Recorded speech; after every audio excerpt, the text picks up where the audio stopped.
Hello guys, நான் உங்கள் anime man. Dragon பால் after Coco டெத்துங்கிற இந்த ஒரு சீரீஸை நம்ம தொடர்ந்து கவர் பண்ணிட்டு வரோம். இந்த சீரீஸில் இது 3rd எபிசோட். இந்த சீரீஸுடைய முக்கியமான விஷயமா இருக்கிறது கிராண்ட் ப்ரீஸ்டுடைய இந்த ஒரு டெத்து தான். இவருடைய டெத்துங்கிறது எப்படி நடக்கும், கோகுவுடைய டெத்துக்கு அப்புறம் இந்த சீரீஸ் எப்படி போக போகுது, முதல்ல கோகு எப்படி சாக போகிறாருங்கிற எல்லா விஷயத்தையும் இந்த சீரீஸில் ரொம்பவே சூப்பராக சொல்லியிருப்பாங்க. ஸோ அந்த வகையில் இந்த வீடியோவில் இதோடைய 3rd எபிசோடை தான் பார்க்க போகிறோம். முன்னாடியே 2 எபிசோட் போட்டிருக்கேன், அதை பார்த்துட்டு இதை பார்த்தீங்கன்னா தான் இந்த வீடியோ நல்லா உங்களுக்கு புரியும். அந்த வீடியோவுடைய லிங்க்ஸ் எல்லாத்தையும் என் ஸ்க்ரீன்லேயும் வீடியோவுடைய டிஸ்கிரிப்ஷன்லேயும் கொடுக்குறேன், செக் பண்ணி பாருங்கள். அப்படியே நம்மளுடைய பேக்கப் சேனலும் இருக்குது, மறக்காமல் அதுக்கும் சப்ஸ்கிரைப் பண்ணி வச்சுக்கோங்க. ஏன்னா பொருட்டோ ரிலேட்டடான வீடியோஸ் எல்லாமே இந்த சேனலில் தான் வந்துட்டுருக்கு, அதோடைய லிங்க்கும் டிஸ்கிரிப்ஷனில் தான் இருக்குது. லாஸ்ட் எபிசோடில் ஃப்ரீஸாவை வெஜிட்டா செம அடி அடித்து இதுக்கு மேலே உன்னால் பவர் அப்ஸே அடைய முடியாதுன்ற அளவுக்கு ஃப்ரீஸாவை பயங்கரமாக காலி பண்ணியிருப்பார் நம்மளுடைய வெஜிட்டா. அதுக்கப்புறம் ஃப்ரீஸாவுக்கு என்ன ஆச்சுங்கிறத நமக்கு காட்டியிருக்க மாட்டாங்க. லாஸ்ட் எபிசோடில் ப்ரோலி வெஜிட்டா கோகுக்கான ஒரு பேட்டில் தான் காட்டியிருப்பாங்க. ஸோ இந்த 3rd எபிசோடில் ஃப்ரீஸாவுக்கு அதுக்கப்புறம் என்னாச்சுங்கிறத ரிவீல் பண்ணியிருக்காங்க. ஃப்ரீஸா ரொம்பவே கடுப்பில் இருக்கார், அவருக்கு சரியான கோபம் வந்திருக்கு. அவருக்கு இருந்ததெல்லாம் ஒரே ஒரு கேள்வி தான், எப்படி இந்த சேயின்ஸ் எல்லாம் இவ்வளோ பவர்ஃபுல்லாக இருக்காங்க, இந்த யூனிவர்ஸையே கட்டி ஆண்ட ஒரு ஆள்னா, ஆனால் என்னால் கூட இவங்களை டிஸ்ட்ராய் பண்ண முடியல. நான் எவ்வளோ பவர்ஃபுல்லாக மாறினாலும் இவங்க என்னை விட பவர்ஃபுல்லாக மாறி போய்கிட்டே இருக்காங்க. நான் என்னென்ன ஃபார்ம்ஸ் எடுத்தாலும் அதை ஓவர்டேக் பண்ணுற அளவுக்கு இவங்க கிட்ட பவர்ஸ் இருக்குது. இது எப்படி சாத்தியம்?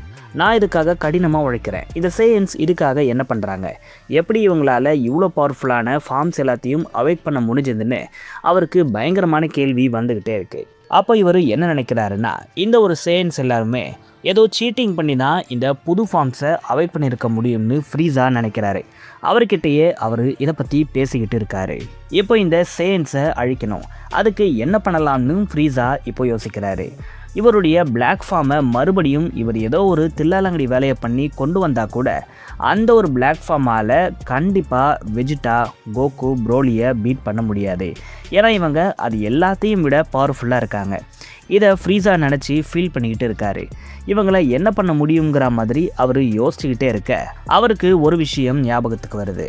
இந்த சேயன்ஸை காலி பண்ணணும்னா அதுக்கு ஒரு அல்டிமேட்டான வாரை உருவாக்கணும். அந்த ஒரு வாரில் ஃப்ரீஸாக்கு ஹெல்ப் பண்ணுற மாதிரி ஒரு அல்டிமேட் டூலுங்கிறது அவருக்கு இப்போது தேவைப்படுது.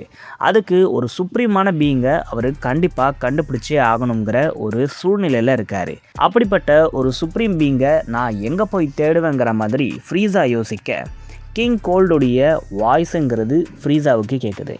இந்த ஒரு விஷயத்தை கிங் கோல்டு ஃப்ரீஸாவுக்கு முன்னாடியே சொல்லியிருப்பார், ஆனால் அப்போ நமக்கு இதை ரிவீல் பண்ணவே இல்லை. இப்போ தான் ஃப்ரீஸா கிட்ட அவர் என்ன சொன்னாருங்கிறதையே நமக்கு ரிவீல் பண்ணுறாங்க. கிங் கோல்டு ஃப்ரீஸா கிட்ட என்ன சொல்லியிருப்பாருன்னா, ஃப்ரீஸா, என்னைக்காச்சு ஒரு நாள் நீ ஒரு பேட்டிலை ஃபேஸ் பண்ணுவ, அதில் உன்னுடைய எல்லா பவர்ஸும் போகிறதுக்கான வாய்ப்பு கூட இருக்குது. அப்படி இல்லைன்னா உனக்கு ரொம்ப வயசாகி கூட உன்னுடைய பவர்ஸ் எல்லாமே உன்கிட்ட இருந்து போகலாம். அப்படி ஒரு சூழ்நிலை வரும்போது நீ ஒரு அல்டிமேட்டான பவரை யூஸ் பண்ண முடியும். அதை தான் உனக்கு நான் இப்போது சொல்ல போகிறேன். உன்னுடைய பாடியுடைய சென்டரில் இருக்கிற இந்த ஒரு ஜெம் சாதாரணமான ஜெம் கிடையாது. இதுக்குள்ளே ஏகப்பட்ட லைஃப் சோர்ஸ் இருக்குது. சுருக்கமாக சொல்லணும்னா நீ ஒரு புது பீயிங்க்கு லைஃப் எனர்ஜியை கொடுக்க முடியும். அந்தளவுக்கு உன்னுடைய ஜெம்முக்கு பவர்ஸ் இருக்குது. இது உனக்கு மட்டுமல்ல, நம்மளுடைய ரேஸை சேர்ந்த எல்லாருக்குமே இந்த ஒரு விஷயம் இருக்குது. இதனால் நம்ம யாரையுமே தேடி போய் அவங்களோட மேட் பண்ணி நம்மளுடைய ரேஸை விரிவாக்கணுங்கிற அவசியமே இல்லை. நம்மளாலேயே ஓனாக நம்மளுடைய ரேஸை விரிவாக்கம் செஞ்சுக்க முடியும். அதுக்கு நீ செய்ய வேண்டியது எல்லாமே ஒன்றே ஒன்று தான். உன்னுடைய பாடியுடைய சென்டரில் இருக்கிற அந்த ஒரு ஜெம்மை நீ வெளியே எடுக்கணும். ஆனால் இது சாதாரணமான விஷயம் கிடையாது. இந்த ஒரு ஜெம்மை நீ எடுத்தின்னா உன்னுடைய உயிர் போகிறதுக்கு தான் அதிக வாய்ப்பு இருக்குது. ஏன்னா அப்படிப்பட்ட ஒரு பெயினை இது கொடுக்கும். இந்த ஒரு பெயினை நீ சமாளித்தா மட்டும்தான் இதுக்குள்ளே இருக்கிற லைஃப் ஃபோர்ஸுங்கிறது ஒரு ஃபார்மையே எடுக்கும். அதுக்கப்புறம் தான் ஒரு புது பீயிங்க்கு உன்னால் உயிரவே கொடுக்க முடியும். ஸோ இந்த ஒரு வழியை நீ தாங்கியே ஆகணுங்கிற மாதிரி கிங் கோல்டு சொல்ல ஃப்ரீஸா எதை பற்றியும் யோசிக்காமல் அவருடைய ஜெம்மை பிடுங்கி எறிகிறாரு. அதிலிருந்து ஏகப்பட்ட ரத்தம் வருது. ஃப்ரீஸா வலியால் துடித்தாலும் அவருக்கு இப்போ இருக்கிற ஒரே ஒரு சென்ஸ் என்னென்னா, எப்படியாச்சும் ரிவெஞ்சை எடுத்தே ஆகணும், எப்படியாச்சும் இந்த சேயன்ஸை கொன்னே ஆகணுங்கிற வெறி மட்டும்தான் இருந்தது. இதனால் இவருக்கு அந்த வலியெல்லாம் பெருசாக தெரியவே இல்லை. மறுபடியும் கிங்கோலுடைய வாய்ஸ் இவருக்கு கேட்குது. நீ உயிர் கொடுக்க போகிற அந்த ஒரு பீங்குங்கிறவன் கண்டிப்பாக என்னை விட பவர்ஃபுல்லாக இருப்பான். ஏன் உன்னை விடவை கூட அவன் பவர்ஃபுல்லாக இருக்கிறதுக்கு அதிக வாய்ப்பு இருக்குங்கிற மாதிரி சொல்ல ஃப்ரீஸா அதை நினச்சி சந்தோஷப்படுறாரு. அவன் எனக்கே பிறந்திருந்தாலும் நான் அவனை என்ன சர்பாஸ் பண்ண விட மாட்டேன், நானும் அவனுக்கு ஈக்குவலாக பவர்ஃபுல்லாக மாறுவேன்னு ஃப்ரீஸா சொல்கிறாரு. அது மட்டும் இல்லாமல் இன்னும் சில விஷயத்தையும் அவர் சொல்கிறாரு. அந்த ஜெம்முக்குள்ளே இருக்கிற அந்த லைஃப் சோர்ஸை பார்த்து, மைசன் நீ தான் என்னுடைய பிக்கஸ்ட் டூலாக இந்த ஒரு வாரில் இருக்க போகிற. அந்த சேயன்ஸ் உன்னுடைய அப்பாவான எனக்கு பண்ண துரோகத்துக்கு நீ தான் பதிலடி கொடுக்க போகிற. ஒரு ரிவெஞ்சை எடுக்கிறதுக்கு நீ தான் எனக்கு முக்கியமான ஆளாக இருக்க போகிற. ஸோ என்னுடைய பவர்ஸை நீ ஃப்யூச்சரில் இன்னரீட் பண்ண போகிற. அந்த ஒரு பவர்ஸை வச்சு இந்த சேயன்ஸ்க்கு நீ சாவு பயத்தை காட்டணுங்கிற மாதிரி ஃப்ரீஸா சொல்லிக்கிட்டு இருக்க காட்சிகள் மாறுது. பிளானட் நமக்கு காட்டுறாங்க. எல்டர் மூர்னு சொல்லப்படக்கூடிய ஒருத்தர் இருக்கார். இவர் 2 ஸ்டூடெண்ட்ஸ்க்கு ஒரு விஷயத்தை டீச் பண்ணிகிட்டு இருக்கார். ஆமாம், இந்த டிராகன் பால்ஸை எப்படி உருவாக்கணுங்கிற விஷயத்தை இவங்க 2 பேருக்கும் அவர் டீச் பண்ணிகிட்டு இருக்கார். உங்களுடைய கையை நீங்கள் க்ளோஸாக வைக்கணும். அப்போ தான் உங்ககிட்ட இருந்து ஒரு பியூரஸ்ட் ஃபார்ம் ஆஃப் விஷிங் எனர்ஜிங்கிறது புறப்படும். இதுதான் சூப்பர் டிராகன் பால்ஸுடைய ஒரு ஃப்ராக்மெண்ட்டை உருவாக்கும். இதை நீங்கள் தொடர்ந்து பண்ண நீங்கள் இதில் இன்னமும் பெட்டராக ஆவீங்க. அது மட்டும் இல்லாமல் டிராகன் கிளானில் பிறந்த எல்லாருமே இந்த ஒரு எபிலிட்டியை இன்னரீட் பண்ணுவாங்க. இந்த ஒரு எபிலிட்டி மூலமாக தான் நம்மளுடைய டிராகன் பால்ஸ் எல்லாமே க்ரியேட் ஆகுது. கடுமையான ட்ரைனிங்கை நீங்கள் எடுத்துக்கிட்டே இருந்தீங்கன்னா என்னைக்காச்சும் ஒரு நாள் உங்களாலையும் இந்த மாதிரியான டிராகன் பால்ஸை உருவாக்க முடியும். அதை யூஸ் பண்ணி நீங்கள் பொருங்கா மாதிரியான பவர்ஃபுல்லான பீயிங்ஸ் எல்லாம் சமன் பண்ண முடியும்னு இவர் ரொம்பவே கஷ்டப்பட்டு இவங்களுக்கு கிளாஸ் எடுத்துகிட்டு இருக்காரு. இந்த 2 பேரில் ஒருத்தருடைய பேர் ஆல்டோ. இவங்க 2 பேருக்கும் இவர் கரெக்டாக தான் சொல்லிக் கொடுக்குறாரு. ஆனால் இந்த ஆல்டோவால் மட்டும் இதை பர்ஃபெக்ட் பண்ணவே முடியல. அவர் ரொம்பவே கொஞ்சம் ஸ்லோவாக இருக்கிற மாதிரி தான் தெரியுது. அதை தாண்டி அவருக்கு இந்த எல்டர் மூர் சொல்லிக் கொடுக்குற ப்ராசஸ்ஸுங்கிறது பிடிக்கவே இல்லை. அவர் இதை வேறு மாதிரி பண்ணால் நல்லா இருக்குமேங்கிற மாதிரி தான் யோசிச்சுக்கிட்டு இருக்காரு. அந்த ஒரு யோசனையாக மட்டும் விடாமல் அவர் அதை செஞ்சும் பார்க்குறாரு. அவருடைய வீட்டுக்கு வந்து எல்டர் மூர் சொன்ன அந்த ஒரு விஷயத்துக்கு அப்படியே ஆப்போசிட்டாக இருக்கிற ஒரு மெத்தடை ட்ரை பண்ணுறாரு. இந்த ஒரு மெத்தட் மூலமாக பண்ணும்போது கண்டிப்பாக இந்த டிராகனை சமன் பண்ண முடியும். ஸோ இந்த ப்ராசஸில் டிராகன் பால்ஸை உருவாக்குனா கண்டிப்பாக எல்டர் மூர் சொல்கிறத விடவே சீக்கிரமாக டிராகனை சமன் பண்ண முடியுங்கிறத ஆல்டோ கண்டுபிடிக்கிறாரு. அவர் நினச்ச மாதிரியே அந்த டிராகன் பாலும் கிரியேட் ஆகுது. அவரால் ஒரு டிராகனையும் சமன் பண்ண முடியுது. அவருடைய சமனிங் ஒர்க் ஆனதுனால அங்கே ஒரு டிராகனும் சமன் செய்யப்படுது. இதை எல்டர் மூர் பார்க்குறாரு. இந்த நேரத்தில் யார் டிராகனை சமன் பண்ணதுங்கிற மாதிரி ஆச்சரியமாக பார்க்குறாரு. ஆனால் இந்த டிராகன் கிட்டேருந்து வர அந்த ஒரு எனர்ஜிங்கிறது கண்டிப்பாக நல்லதாக தெரியல. இது ஒரு நெகட்டிவ் எனர்ஜியாக இருக்குது. இதை எப்படியாச்சும் தடுத்தாகணும்னு சொல்லிட்டு எல்டர் மூர் வேகமாக ஓடி வராரு. அப்போ பார்த்தா ஆல்டோ ஒரு டிராகனை சம்மன் பண்ணியிருக்காரு. ஆனால் இந்த ஒரு டிராகனுங்கிறது பார்க்குறதுக்கே ரொம்ப டெரராக இருக்குது. இதுக்கிட்ட ஆல்டோ விஷயம் கேட்கறதுக்கு முன்னாடியே எல்டர் மூர் உள்ளே வந்துட்டாரு. நீங்கள் என்ன பண்ணிட்டு இருக்கங்கிற மாதிரி கேட்க ஆல்டோ ஷாக் ஆகி நிற்கிறாரு. உடனே எல்டர் அந்த ஒரு டிராகன் பால்ஸை அப்படியே அழிக்கிறாரு. அழிச்சது மட்டும் இல்லாமல் ஆல்டோவை பிடிச்சி செம கத்துறாரு. நீ எப்படி இந்த மாதிரி ஒரு ரெக்லெஸ்ஸான மேஜிக்கை பண்ணலாம்? இந்த ஒரு மேஜிக்குங்கிறது ஃபொர்பிடனுங்கிறது உனக்கு சுத்தமாக ஞாபகமே இல்லையாங்கிற மாதிரி சொல்லிக்கிட்டு இருக்காரு. ஆனால் ஆல்டோ அதுக்கு ஒத்துக்கிற மாதிரி தெரியல. எந்த ஒரு மெத்தடை பண்ணால் கண்டிப்பாக ஒர்க் ஆகுங்கிற மாதிரி இவர்கிட்ட ஆர்கியூ பண்ண அப்போ தான் எல்டர் ஒரு விஷயத்த சொல்கிறாரு. நீ கொஞ்சம் சுற்றி பாரு, என்ன நடந்திருக்குன்னு உனக்கே புரியும்னு சொல்ல ஆல்டோவுடைய அந்த ஒரு வீட்டை காட்டுறாங்க. அவர் ஆசையாக வளர்த்துட்டு இருந்த அந்த அனிமல்ஸ் எல்லாமே இறந்து போயிருக்கு. எப்படி அது இறந்து போனதுக்கு காரணம் ஆல்டோ சமன் பண்ண இந்த ஒரு டிராகன் தான். ஏன்னா இவர் யூஸ் பண்ண அந்த ஒரு மெத்தடுங்கிறது அவர் உருவாக்கின டிராகன் பால்ஸுக்கு போதுமான லைஃப் எனர்ஜியை கொடுக்கல.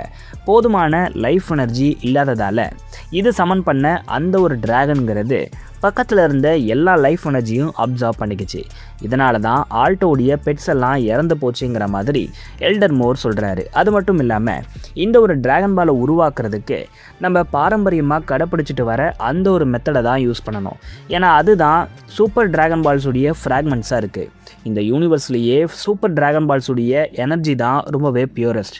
அதுதான் எந்த ஒரு தீங்கையும் எந்த ஒரு லைஃப் ஃபார்முக்கும் கொடுக்காதுங்கிற மாதிரி எல்டர் மோர் இவ்வளோ பொறுமையாக சொல்லிட்டு இருந்தாலும் ஆல்டோ அதை ஏற்றுக்கிற மாதிரி இல்லை. இதுக்கு காரணம் நீங்கள் சொல்கிறதா இருக்காது. இந்த ஒரு அனிமல்ஸ்குள்ளே ஸ்டேபிளான ஒரு சோல் இல்லை. ஒருவேளை ஒரு ஸ்டேபிளான சோல் இருக்கிற ஒரு ஹியூமன் என்கிட்ட கிடைச்சான்னா இந்த எக்ஸ்பெரிமெண்ட்டை நான் சூப்பராக பண்ணி காட்டுவேங்கிற மாதிரி சொல்ல எல்டருக்கு செம கடுப்பாயிருச்சு. ஆல்டோ, இதுக்கு மேலே நீ எதுவுமே பேசாத. இன்னமும் தொடர்ந்து நீ இந்த ஒரு எக்ஸ்பெரிமெண்ட்டை பண்ணினா உலகத்தில் இருக்கிற எல்லா லைஃப் ஃபார்மையும் உன்னுடைய டிராகன் எடுத்துக்கிறதுக்கு அதிக வாய்ப்பு இருக்குது. நீ பண்ணுறது ஒரு ரொம்பவே மோசமான விஷயங்கிற மாதிரி அவர் சொல்லிக்கிட்டு இருக்க ஆல்டோக்கு செம கடுப்பாயிருச்சு. நீங்கள் எப்போ பார்த்தாலும் உங்களுடைய மெத்தட் தான் கரெக்டுன்னு சொல்கிறீங்க. என்னுடைய ஐடியாஸை புறந்தள்ளிக்கிட்டே இருக்கீங்க. எங்கேருந்து நான் உங்களை விட பவர்ஃபுல்லாக மாறிடுவணும்னு நீங்கள் பொறாமப்படுறீங்கிற மாதிரி அவரும் கத்துறாரு. கத்துறதோடு விட்டாரா? இல்லை, எல்டர் மேலே ஒரு பவர்ஃபுல்லான அட்டாக்கை பண்ண அவருடைய உடம்பு எல்லாமே வீங்க ஆரம்பிக்குது. கொஞ்ச நேரத்திலேயே அவர் இறந்து போக ஆல்டோ சுயநினைவுக்கு வராரு. எல்டர், இதை நான் வேணும்னு பண்ணலை, என்னை மன்னிச்சிடுங்கன்னு சொல்லிட்டு அங்கேருந்து வேகமாக பறந்து ஓடுறாரு. அது மட்டும் இல்லாமல் தனியாக ஒரு இடத்துல போய் உட்காந்துக்கிட்டு நான் என்ன வேலை பண்ணிட்டேன், இதுக்கு மேலே என்னை யாருமே உயிரோடு விட மாட்டாங்க, கொஞ்ச நேரத்திலேயே என்னை கண்டுபிடிச்சி எல்டர்ஸ் எல்லாம் கொல்ல போகிறாங்கங்கிற மாதிரி பயந்து அழுதுகிட்டு உட்காந்துட்டு இருக்கிறாரு ஆல்டோ. அப்போ அவருக்கு ஒரு சத்தம் கேட்குது. நீ இப்படி அழுதுகிட்டே இருக்கிறது உனக்கு அசிங்கமாக இல்லையா? இதுக்கு நீ செத்தே போயிடலாங்கிற மாதிரி ஒரு வாய்ஸ் கேட்க யாருன்னு அவர் திரும்பி பார்த்தா அது ஃப்ரீஸாவாக இருக்கு. ஆல்டோ, நான் பல நாளாக உன்னை வாட்ச் பண்ணிட்டு தான் இருக்கேன். நீ பண்ணது ஒரு மிகப்பெரிய அச்சீவ்மெண்ட் தான். அதை நினச்சி நீ ஏன் பெருமைப்பட மாட்டுற? உனக்கு எந்த ஹெல்ப் வேணாலும் நான் பண்ணுறேங்கிற மாதிரி சொல்கிறாரு. அதுக்கு ஆல்டோ, நீ என்னை பல நாளாக வாட்ச் பண்ணிட்டு இருந்தேன்னா இப்போ நான் என்ன விஷயம் பண்ணியிருக்கேன்னு உனக்கு நல்லாவே தெரியும். நான் என்னுடைய எல்டரை கொன்னுட்டேன். கொஞ்ச நேரத்தில் என்னை கண்டுபிடிச்சி மற்ற எல்டர்ஸ் எல்லாரும் கொல்ல போகிறாங்கங்கிற மாதிரி சொல்ல அதுக்கு ஃப்ரீஸா, நீ கவலைப்படாத, அது நடக்காதுங்கிற மாதிரி சொல்கிறாரு. என்னுடைய கிளானை சேர்ந்த பீப்புள்ஸ் எல்லாருமே ரொம்பவே பவர்ஃபுல் தான். ஆனால் உன் எதிரில் நிற்கிற நான் யாருன்னு உனக்கு கண்டிப்பாக தெரிஞ்சிருக்காது. நான் தான் இந்த ஒட்டுமொத்த யூனிவர்ஸையே ரூல் பண்ணிட்டு இருந்த ஒரு ஆளாக இருந்தேன். அதில் உன்னுடைய ஸ்பீஷியஸும் சேரும். என்னுடைய ரூலிங்கில் இந்த யூனிவர்ஸ் முழுக்க ரொம்பவே பீஸ்ஃபுல்லாக இருந்துச்சு. எல்லாருமே ரொம்ப சந்தோஷமாக இருந்தாங்கங்கிற மாதிரி சொல்கிறாரு. அதுக்கு ஆல்டோ, அப்போது இப்போ நீங்கள் ரூல் பண்ணலையா? உங்களுடைய பவர்ஸுக்கெல்லாம் என்னாச்சுங்கிற மாதிரி கேட்க சில மோசமானவங்க வந்து என்ன அட்டாக் பண்ணி என்னுடைய பவர்ஸ் எல்லாத்தையும் எடுத்துகிட்டு போயிட்டாங்க. அதனால் நான் இந்த யூனிவர்ஸை ஆள்ற பொறுப்புலேருந்து தள்ளப்பட்டுட்டேன். இப்போ நான் இந்த யூனிவர்ஸை ரூல் பண்ணலைங்கிற மாதிரி சொல்கிறாரு. ஆனால் ஆல்டோ, உன்னுடைய பவர்ஸ் மட்டும் எனக்கு கிடைச்சா கண்டிப்பாக நான் மறுபடியும் இந்த ஒரு ரூலிங்க்கு வருவேன். நான் வந்துட்டேன்னா மறுபடியும் யூனிவர்ஸ் முழுக்க பீஸை கொண்டு வருவேங்கிற மாதிரி சொல்கிறாரு. அதனால் நீ பண்ண நினச்ச அந்த ஒரு எக்ஸ்பெரிமெண்ட்டை என் மேலே பண்ணு. இந்த யூனிவர்ஸுக்காக நான் எதை வேணால் செய்வேங்கிற மாதிரி ஃப்ரீஸா ஒரு பயங்கரமான ஆக்டிங்கை போடுறாரு. அதுக்கு ஆல்டோ, ஏன்னா நீங்கள் இவ்வளோ நம்புறதுக்கு நன்றி. ஆனால் உங்களை மாதிரி இன்னசென்ட்டான பீப்புளை நான் எப்படி சாகிறதுக்கு விடுவேன்? என்னால் முடியாதுங்கிற மாதிரி சொல்ல அதுக்கு ஃப்ரீஸா, இல்லை, இதுக்கு நானே உனக்கு பெர்மிஷன் தரேன். இந்த யூனிவர்ஸ் தான் நமக்கு முக்கியம். அதை தாண்டி என்னுடைய உயிரெல்லாம் முக்கியம் கிடையாது. நீ என்ன எக்ஸ்பெரிமெண்ட் வேணால் என் மேலே பண்ணிக்க.